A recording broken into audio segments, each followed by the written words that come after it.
Assalamualaikum warahmatullahi wabarakatuh. Alhamdulillahi wahdah.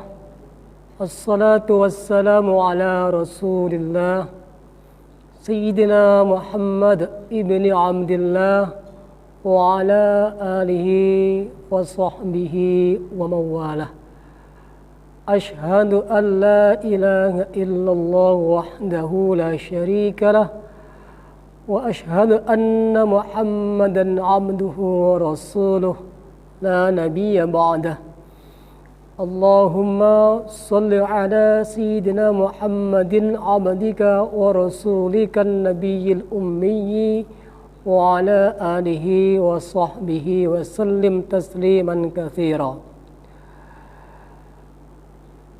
Hadirin hadirat kaum muslimin muslimat dimanapun Anda berada, yang insya Allah semua kita dirahmati oleh Allah Subhanahu wa Ta'ala. Pertama, marilah kita bersyukur kepada Allah Subhanahu wa Ta'ala, Tuhan yang Maha Esa, Tuhan yang Maha Berkuasa. Kepadanya kita menyembah dan kepadanya kita mohon pertolongan. Dia Allah yang menghidupkan kita, Dia Allah yang mematikan kita, Dia Allah yang memberi kita kesehatan, juga Allah yang memberi kita sakit. Kalaupun sehat, Dia Allah juga yang menyehatkan. Hadirin hadirat yang insya Allah semua kita dirahmati oleh Allah Subhanahu wa Ta'ala. Saat ini kita akan belajar membahas atau mengkaji isi kandungan surat Al-Fatihah. Mari sama-sama kita baca surat Al-Fatihah ini. A'udzu billahi minasy syaithanir rajim. Bismillahirrahmanirrahim. Alhamdulillahi rabbil alamin. Ar-Rahmanir Rahim. Maliki yaumiddin. Iyyaka na'budu wa iyyaka nasta'in. Ihdinas siratal mustaqim. Siratal ladzina an'amta 'alaihim ghairil maghdubi 'alaihim waladdallin. Amin. Itulah bunyi surat Al-Fatihah. Ini namanya surat Al-Fatihah, yang artinya Al-Fatihah itu adalah pembukaan. Maksudnya Al-Quran ini adalah kalam Allah, kitabullah, ayat yang agung. Maka sebelum kita membaca surat-surat dalam Al-Quran, kita baca dulu surat pembukaan. Itu dia namanya surat Al-Fatihah, yang bermakna pembukaan. Surat yang pertama dalam Al-Quran. Kemudian juga disebut dengan Ummul Kitab. Artinya induknya kitab, Ummul Kitab. Kenapa disebut dengan ibunya atau induknya kitab? Kata ulama, karena isi kandungan Al-Quran seluruhnya secara garis besar sudah termaktub dalam surat Al-Fatihah ini. Maka disebut dengan induknya kitab. Hadirin hadirat para pemirsa yang saya hormati, surat Al-Fatihah ini kategori surat Makkiyah. Artinya surat yang diturunkan di Mekah. Yang jumlah ayatnya ulama kita sepakat sebanyak 7 ayat. 7 ayat. Ayat yang pertama bunyinya Bismillahirrahmanirrahim. Ayat yang kedua bunyinya Alhamdulillahi Rabbil Alamin. Ayat yang ketiga bunyinya Ar-Rahmanir-Rahim. Dan selanjutnya Maliki Yaumiddin. Iyyaka na'budu wa iyyaka nasta'in. Ihdinas siratal mustaqim. Siratal ladzina an'amta 'alaihim ghairil maghdubi 'alaihim waladdallin. Totalnya sebanyak 7 ayat. Memang ada di kalangan ulama mazhab sedikit perbedaan. Seperti mazhab Maliki itu mengatakan bahwa Bismillahirrahmanirrahim bukan bagian dari surat Al-Fatihah.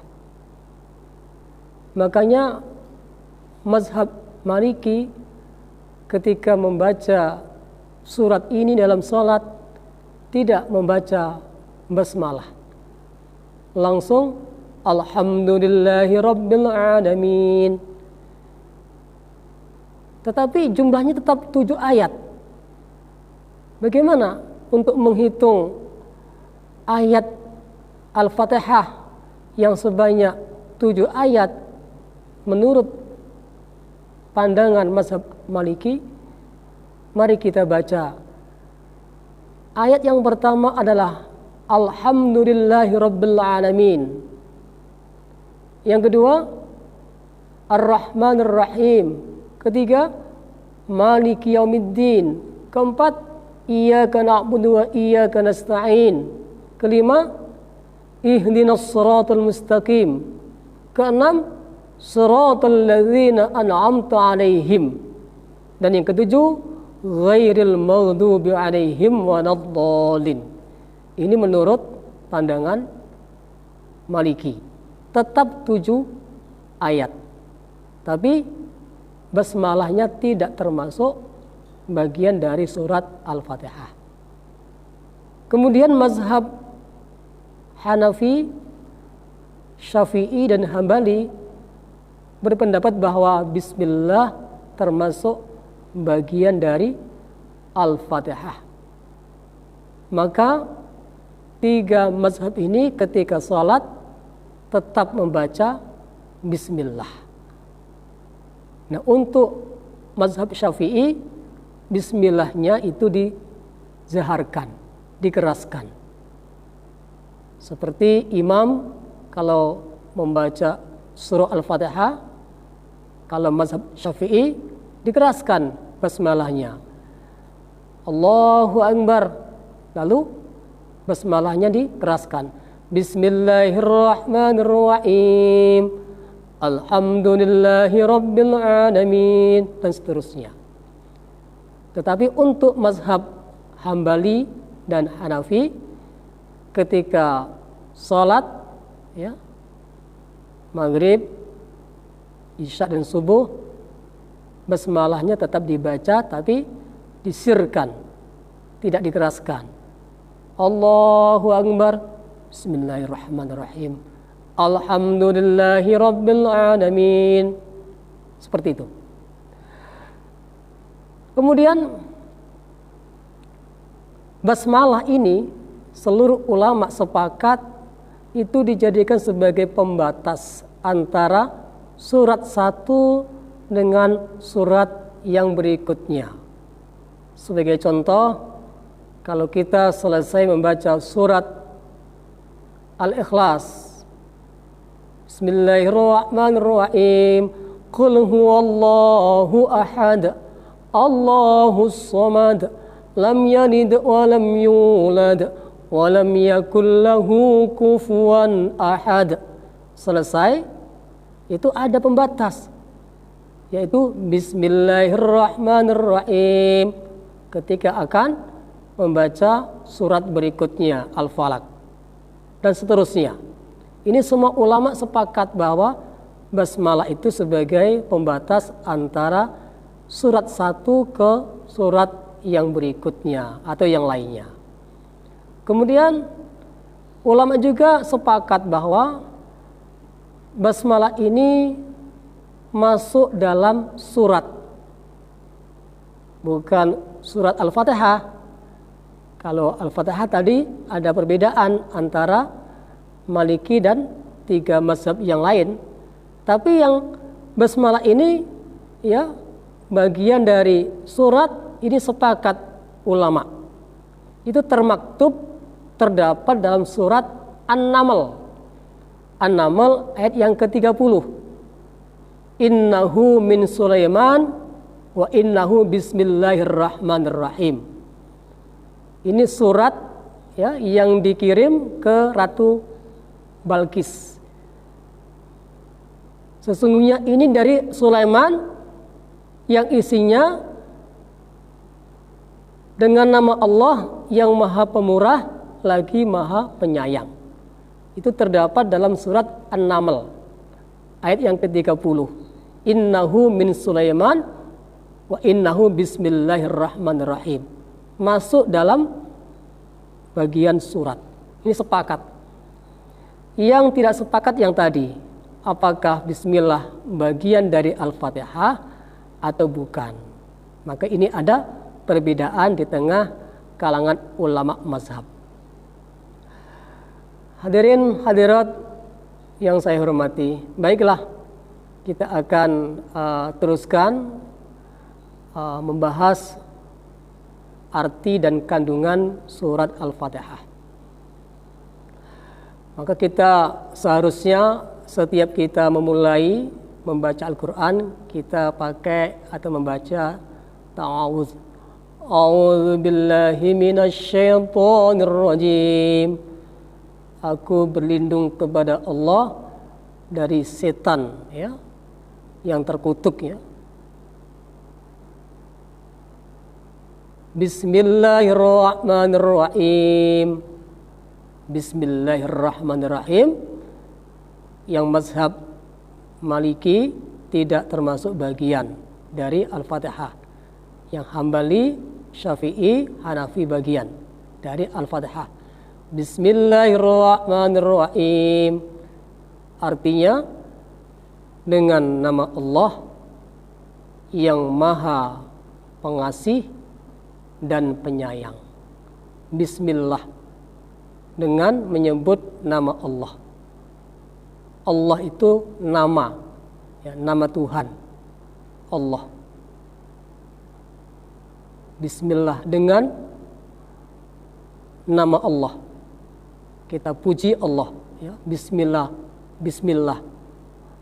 Setiap kita memulai pekerjaan, jangan lupa menyertakan asma Allah. Ini mengandung pengertian bahwa kerjaan yang kita akan lakukan tetap kita mohon bimbingan Allah. Setiap kita mengawali pekerjaan yang baik, kita mohon bimbingan Allah. Tetap menyertakan asma Allah. Bahkan kalau kita menyembelih hewan, kalau tidak membaca asma Allah, Bismillah, walaupun itu hewannya adalah hewan yang halal dimakan, kok tidak membaca asma Allah, Bismillah, maka dagingnya menjadi haram. Pekerjaan yang tidak dibacakan asma Allah tidak barokah. Jadi ini maksud kita memulai pekerjaan tetap menyertakan ya, menyertakan Allah. Kita butuh dengan Allah. kita ini lemah, kita ini bodoh, tidak berdaya, tidak bisa apa-apa. Tanpa pertolongan Allah, kita tidak bisa berbuat apa-apa. Bismillah, dengan nama Allah. Ar-Rahman, Allah yang Maha Pengasih, Allah yang Maha Pemurah, yang sifat kasihnya Allah luar biasa kepada makhluknya. Semua yang Allah ciptakan, Allah kasih, Allah beri apa yang menjadi keperluannya, apa yang menjadi hajatnya. Semua makhluk, baik makhluk manusia, hewan, atau yang lainnya, semua dikasih oleh Allah keperluan hidupnya. Baik orang kafir maupun orang beriman. Baik orang beriman yang masih belum taat maupun orang beriman yang sudah taat. Allah tidak pernah membeda-bedakan masalah pemberian yang sifatnya materi. Ar-Rahman, Maha Pengasih untuk di dunia, ya, untuk di dunia, perkara dunia, perkara materi, semua Allah kasih. Allah yang menciptakan semua yang ada, Allah yang memelihara semua yang ada, Allah yang ngasih rezeki semua yang ada. Allah Al-Khaliq, Allah Maha Pencipta, Allah Al-Malik, Allah yang Maha Pemelihara, Allah Ar-Razik, Allah pun yang ngasih rezeki kepada semua yang Allah ciptakan. Ini Ar-Rahman, ya, sifat Allah Ar-Rahman, Maha Pengasih. Tentu sifat Ar-Rahman ini baik untuk kita teladani. Kita boleh, malah dianjurkan, diperintahkan dalam agama kita mengambil sifat Allah yang jamil, sifat Allah yang indah. Ar-Rahman, Maha Pengasih. Agama kita Islam di antara sekian banyak ajarannya adalah disuruh kita, ya, dermawan. Allah Maha Dermawan, Allah Maha Pemurah, Allah Maha Pengasih. Maka jadilah hamba Allah yang pengasih, jadilah hamba Allah yang pemurah kepada sesama, pemurah kepada sesama. Itu sifat Ar-Rahman. Kemudian sifat Ar-Rahim. Bismillahirrahmanirrahim. Ar-Rahman itu artinya Maha Pengasih, Maha Pemurah di dunia. Kalau Ar-Rahim, Maha Penyayang.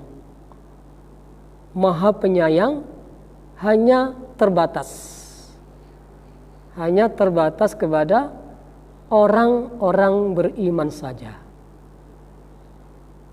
Sifat sayangnya Allah dibatasi hanya kepada mukmin dan mukminat, hanya untuk muslim dan muslimat, bukan untuk orang kafir. Kata ulama, Ar-Rahim ini sayangnya Allah untuk orang beriman kelak di yaumul qiyamah. Semua orang beriman, semua orang Islam akan mendapatkan sayangnya Allah, akan mendapatkan sayangnya Allah di yaumul qiyamah. Wujud atau bentuk sayangnya Allah kepada orang beriman, nanti semua orang beriman akan dimasukkan ke jannah, ke dalam surga. Semua orang beriman akan dimasukkan ke surga. Surga hanya milik mereka-mereka yang beriman kepada Allah. Semua orang Islam, semua orang beriman akan menjadi penduduk surga. Sedangkan orang-orang kafir yang tidak beriman, mereka akan menjadi penduduk neraka untuk selama-lamanya. Ya, memang untuk orang beriman ada kalanya masuk surga yang langsung, tidak lewat azab neraka. Itu sangat tergantung dari kualitas dalam beragama. Kalau mukmin yang masih banyak maksiat, maka mampir dulu ke neraka untuk mempertanggungjawabkan perbuatannya. Lama atau sementaranya dalam neraka sangat tergantung dari sedikit banyaknya dosa yang ia kerjakan.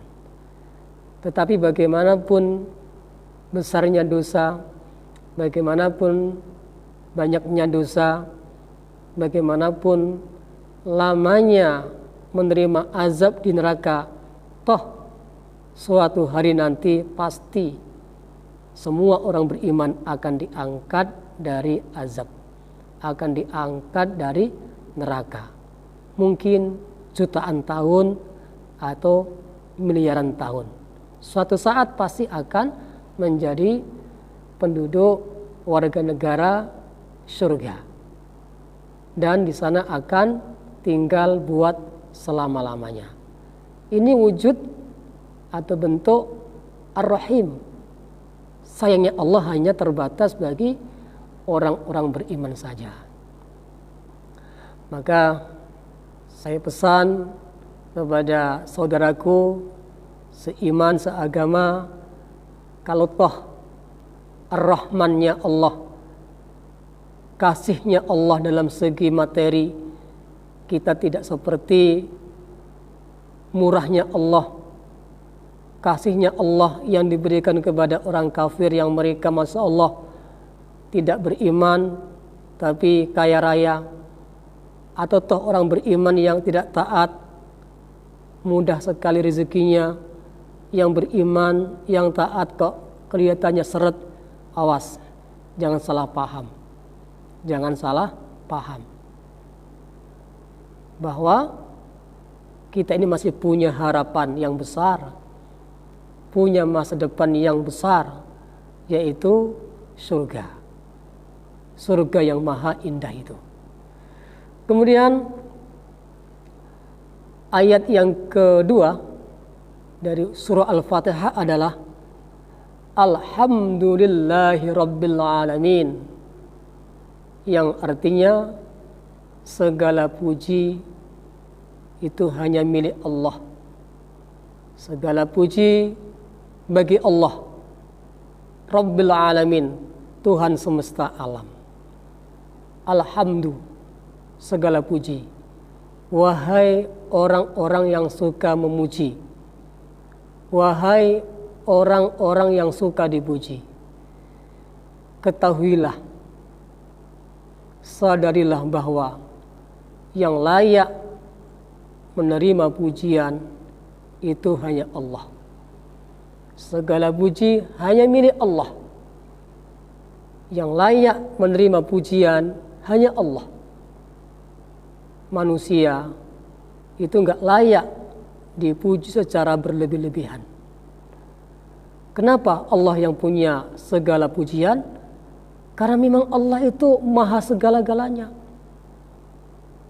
Biasanya kalau kita memuji seseorang, karena orang yang kita puji itu punya prestasi, punya kelebihan, mungkin kelebihan kekayaannya, mungkin kelebihan pangkat jabatannya, mungkin kelebihan kepandaian akalnya, mungkin kelebihan kekuatan fisiknya, mungkin kelebihan cantik dan gantengnya, dan seterusnya dan seterusnya.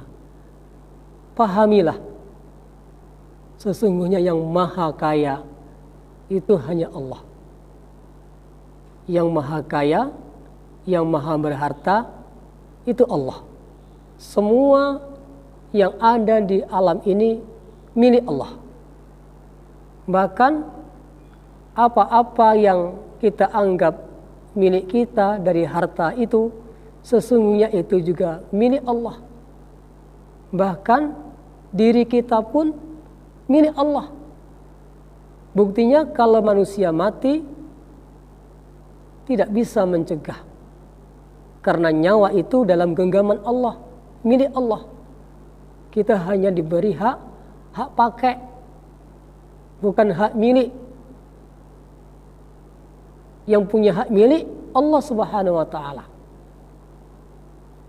Kalau kita menganggap milik kita nyawa kita, tentu kalau kita dicabut nyawa oleh malaikat Israel, kita bisa tolak.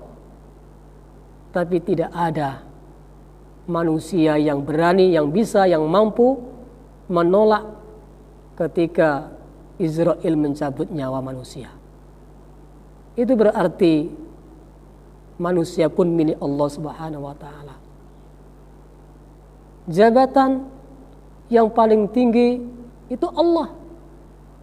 Allah yang punya segala kekuasaan. Ya. Maha perkasa, maha tinggi, maha agung. Itu Allah. King of King. Rajanya raja. Raja di dunia, penguasa di dunia, juga raja penguasa di akhirat nanti. Itu Allah. Yang maha pandai, itu pun Allah juga yang maha pandai. Kita sering memuji manusia karena kepandaiannya. Allah maha pandai. Seluruh manusia dikumpulkan, kepandaiannya dikumpulkan, dibandingkan dengan kepandaian Allah, tidak ada apa-apanya. Seluruh samudera airnya dijadikan tinta. Semua daun-daun dijadikan kertas. Dan semua ranting pohon dijadikan pena untuk menulis ilmunya Allah. Maka semua air di lautan kering, semua daun-daun habis, dan semua ranting pun habis, ilmu Allah tidak habis-habis. Sedangkan kalau ilmu kita manusia sangat sedikit.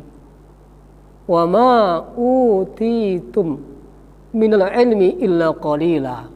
Dan tidaklah, kata Allah, aku berikan kepada kamu manusia ilmu illa qalila, kecuali hanya sedikit saja. Orang yang mengaku pandai, profesor, doktor, itu kalau ingin ditulis, satu pena tintanya, semua ditulis apa yang ia ketahui, maka semua pengetahuan sudah habis ditulis, tintanya masih banyak. Maka yang layak mendapatkan pujian hanya Allah.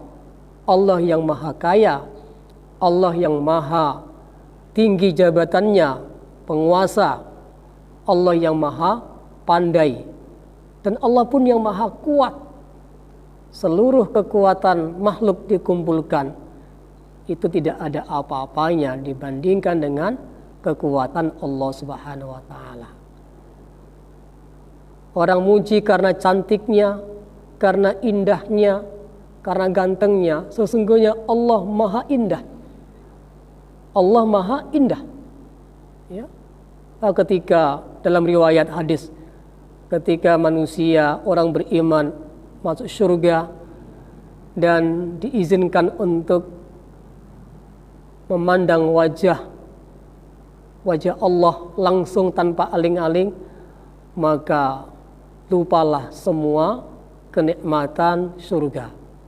Lupalah makan minum, lupalah dengan istri-istrinya, karena saking indahnya, saking nikmatnya memandang wajah Allah yang maha indah. Hadirin yang berbahagia, itu kandungan dari alhamdu.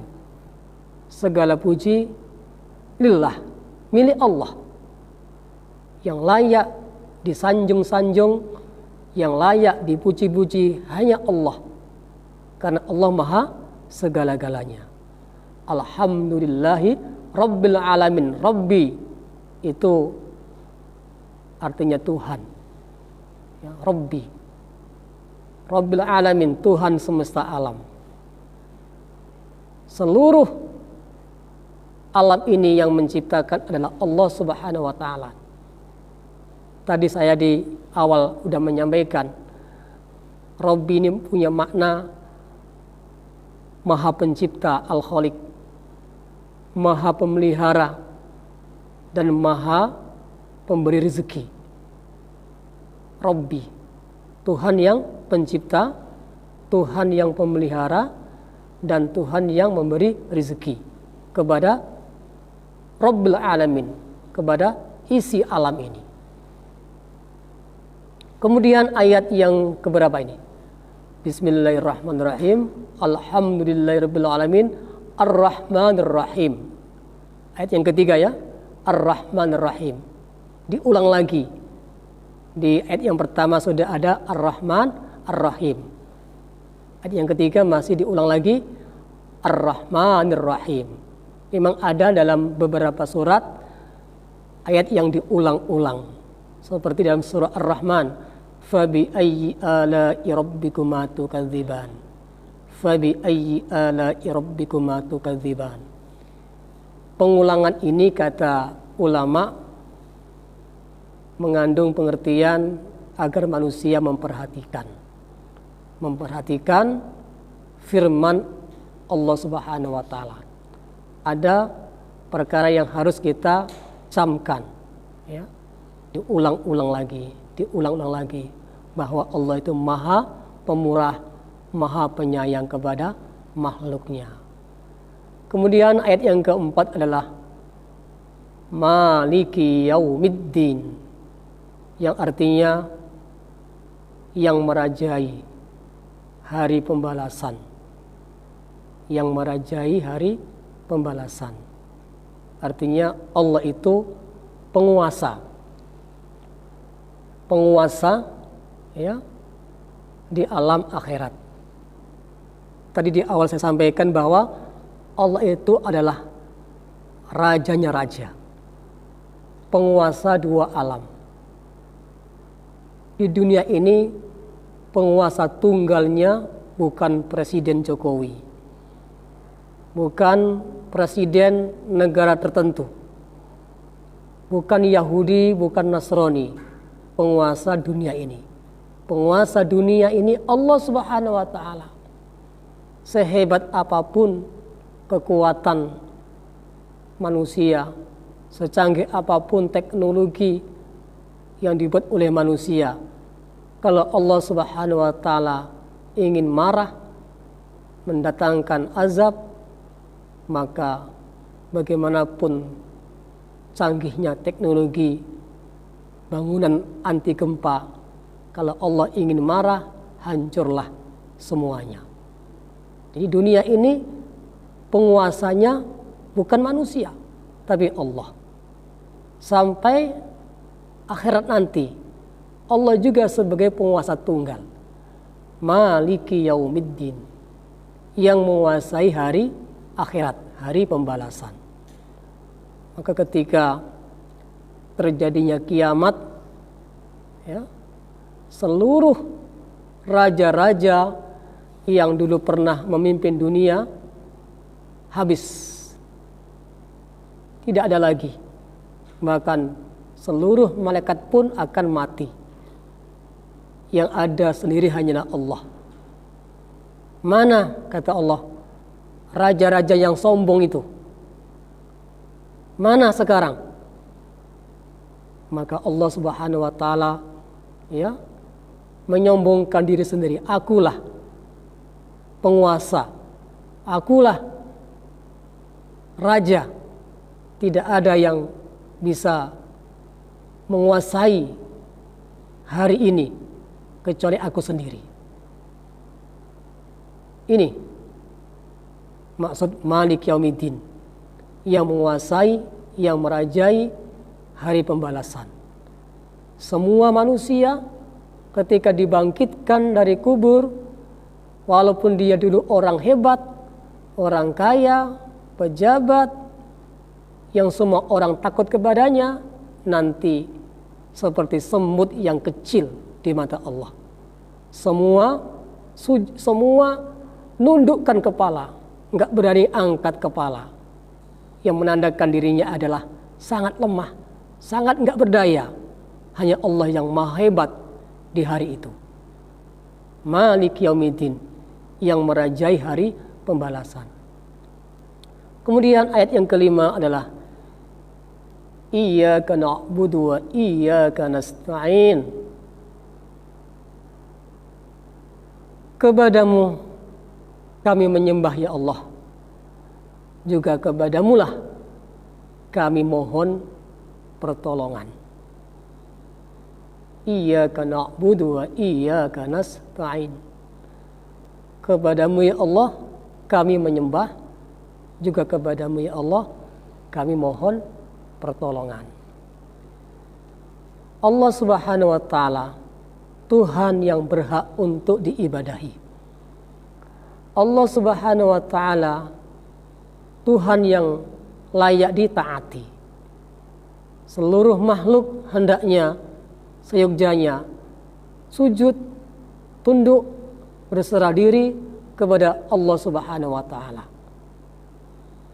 Manusia hari ini banyak sekali yang menuhankan Tuhan-Tuhan yang batil. Ketundukannya, kepatuhannya, pengabdiannya, kepasrahannya ditujukan kepada atasannya, kepada pimpinannya, kepada bosnya. Begitu loyalnya, begitu taatnya kepada atasan. Itu tidak jelek, itu bagus, selama tidak melupakan taatnya, kepatuhannya kepada yang menciptakan bosnya, selama tidak melupakan atau mengalahkan ketaatannya kepada yang menciptakan pimpinannya, yaitu Allah Subhanahu wa taala. Tapi yang terjadi tidak demikian. Banyak orang-orang yang menjadi bawahan, yang menjadi rakyat, hidup matinya untuk bosnya, hidup matinya untuk atasannya, dan dia sangat entengnya, sangat mudahnya meninggalkan perintah Tuhannya. Contoh kecil,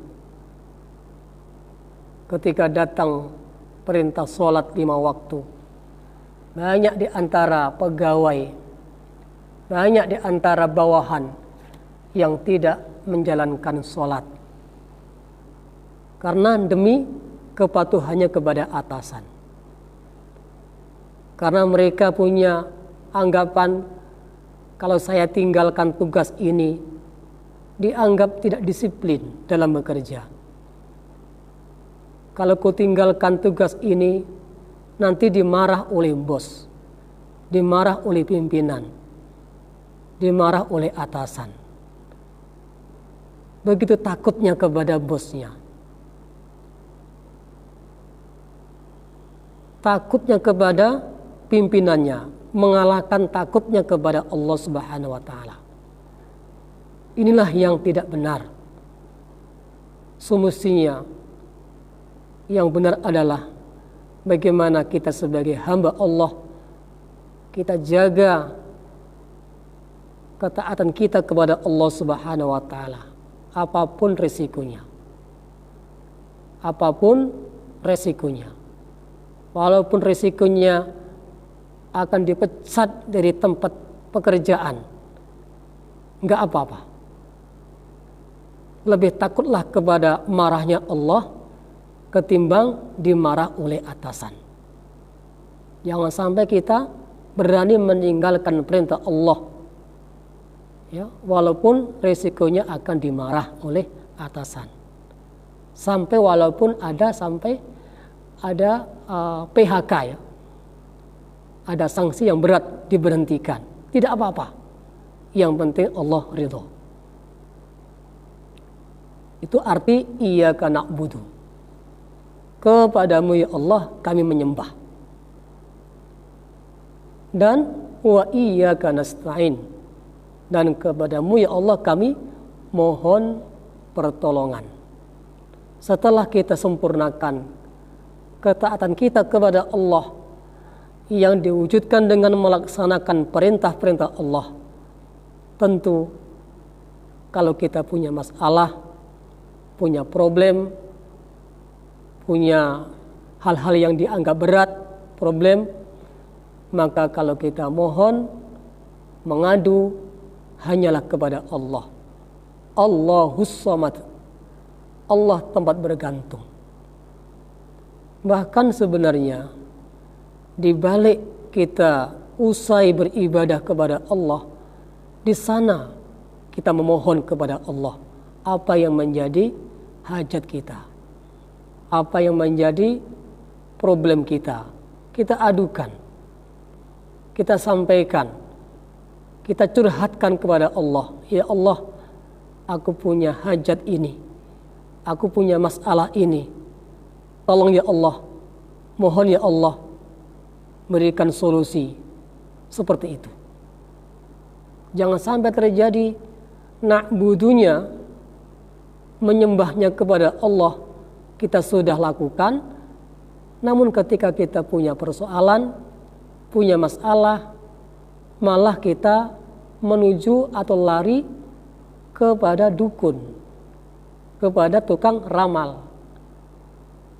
Kita minta kepada makhluk yang gak berdaya, yang gak bisa apa-apa tanpa izin Allah. Ini juga masalah. Masih ada di kalangan umat Islam yang sudah sholat, yang sudah puasa, yang sudah haji, yang rajin puasa Senin Kamis, tapi ketika punya masalah, bergantungnya, minta tolongnya bukan kepada Allah, tapi kepada selain Allah. Ini tentu tidak benar. Maka mari kita pahami apa yang kita sering baca dalam sholat. Iyyaka na'budu wa iyyaka nasta'in. Kepadamu ya Allah aku menyembah, juga kepadamu ya Allah saya mohon pertolongan. Segala masalah apapun kepada Allah kita mohon pertolongan. Kemudian ayat yang ke-6 adalah ihdinas siratal mustaqim, yang artinya tunjuki kami ya Allah jalan yang lurus. Ini sebuah permohonan. Ya Allah, tunjukkan kami jalan yang lurus. Siratal mustaqim, jalan yang lurus. Kita mohon kepada Allah hidayah. Mohon kepada Allah bimbingan, petunjuk, hidayah yang Allah ridhoi. Seperti apa konkretnya minta hidayah ini? Maka ada penjelasan dari ulama kita, yaitu yang kita minta adalah siratal ladzina an'amta 'alaihim minan nabiyyin was-siddiqin wasyuhada'i was-solihin. Jadi yang kita minta kepada Allah hidayah ini seperti hidayah yang telah Allah berikan kepada orang-orang dahulu. Siratal ladzina an'amta alaihim, jalannya orang-orang yang telah Engkau beri nikmat kepada mereka. Seperti siapa? Minan nabiyyin, yaitu nikmat Allah yang diberikan kepada para nabi-nabi. Was-siddiqin, dan orang-orang yang siddiq, orang-orang yang lurus, orang-orang yang benar.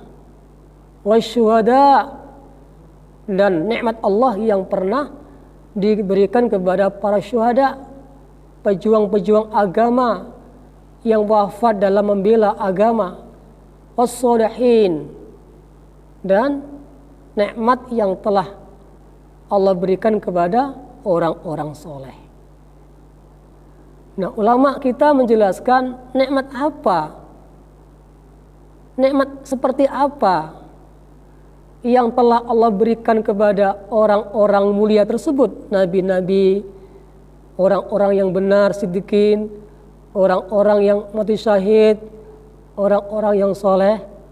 Kata ulama, nikmat iman dan Islam. Nikmat diberikan hidayah taufik. Nikmat diberikan hidayah taufik,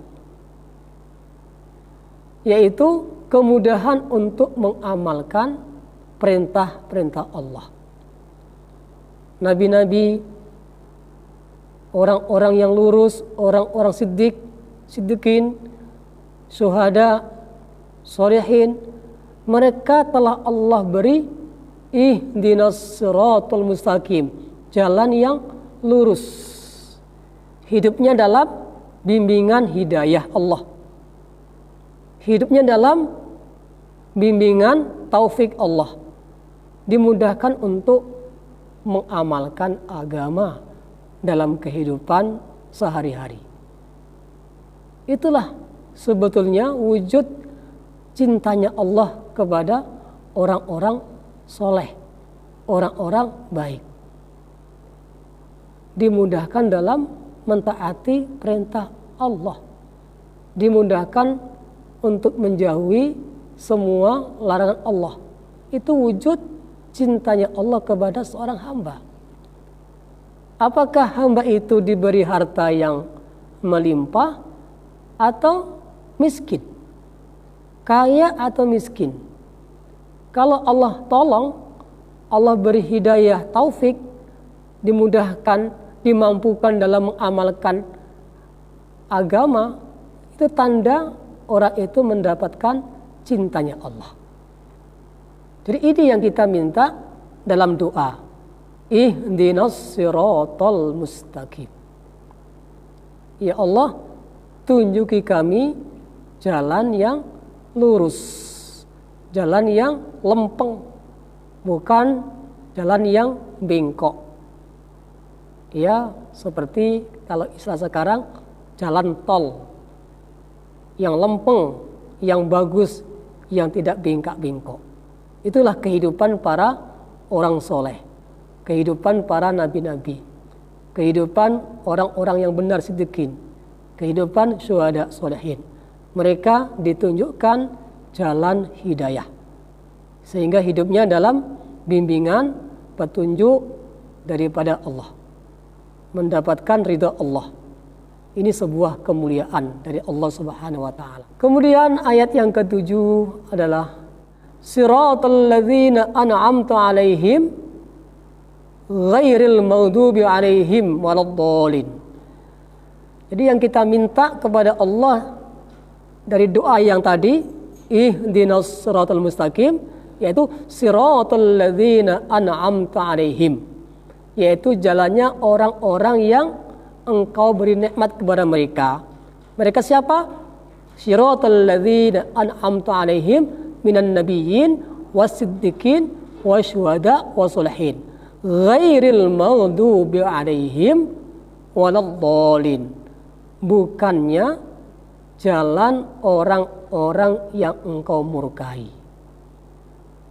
dan bukan jalannya orang-orang yang sesat.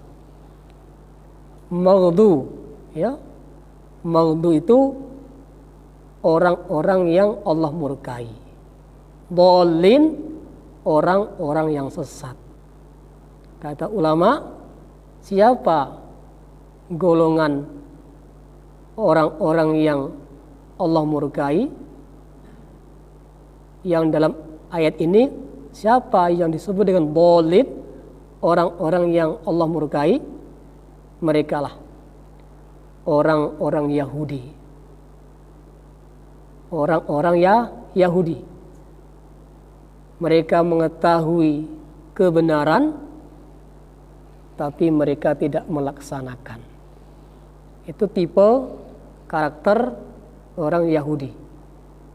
Tahu kebenaran, tapi tidak melaksanakan. Kita berlindung kepada Allah dari jalannya orang Yahudi yang Allah murkai. Maka jangan sampai kita mengikuti pola kehidupan orang Yahudi dalam segala hal. Kita disuruh mengikuti kehidupan Nabi kita. Jangan mengikuti kehidupan orang Yahudi. Kemudian siapa yang disebut dengan dhalin, orang-orang yang sesat? Kata ulama, merekalah orang-orang Nasrani. Ya, orang-orang yang sesat. Kenapa sesat? Karena kebodohannya. Ya. Kebodohan yang paling fatal adalah telah mengobrak-abrik, ya, telah merekayasa, telah mengurangi, menambah kitab sucinya. Ini kebodohan yang nyata, sesat yang nyata. Kalau kitab sucinya telah dia obrak-abrik. Kejahilan yang akbar kalau seorang nabi yang mulia dia tuhankan, yaitu Nabi Isa. Padahal Nabi Isa tidak pernah menyuruh kepada kaumnya untuk menuhankannya. Nabi Isa nggak pernah mengajarkan kepada kaumnya agar kaumnya menuhankan 3 Tuhan. Tuhan Bapa, Tuhan Emak, dan Tuhan Anak. Tapi mereka sendirilah yang membuatnya. Ini namanya sesat dan menyesatkan. Maka jangan sampai orang beriman terpengaruh oleh akidahnya, oleh pemahaman dalam bertuhan. Jauhi kehidupan 2 golongan ini, Yahudi dan Nasrani. Kemudian surah ini ditutup dengan amin. Ini mengandung arti permohonan, ya Allah, kabulkanlah doa kami. Tapi ini bukan termasuk bagian dari surat Al-Fatihah, bukan. Itu hanya tambahan. Nah, itulah barangkali para pemirsa uraian singkat tentang surat Al-Fatihah. Semoga ada manfaatnya. Terima kasih. Assalamualaikum warahmatullahi wabarakatuh.